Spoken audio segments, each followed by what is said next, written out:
ஆழிமழை கண்ணா ஒன்று நீ கைகரவேல் ஆழியில் புக்கு முகந்து குடு ஆர்த்தேரி ஊழி முதல்வன் ஒருவன் போல் மெய்கருத்து பாழியந்தோளுடைய பர்பநாபன் கையில் ஆழி போல் மின்னி வளம்புரி போல் நின்றதிர்ந்து தாழாதே சாரங்கம் உதைத்த சரமழை போல் வாழ உலகினில் பெய்திடாய் நாங்களும் மார்கழி நீராட மகிழ்ந்தேலோர் எம்பாவாய்.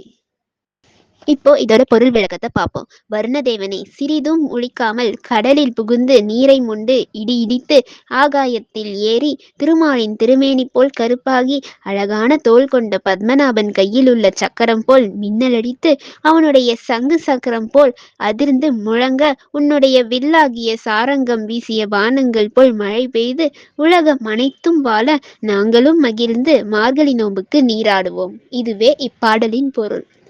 போல் மார்கழி மாதம் முழுவதும் திருப்பாவை திருவெம்பாவை தினமும் படிக்க மறக்காமல் டிவைன் திருவண்ணாமலை சேனலை சப்ஸ்கிரைப் பண்ணுங்க.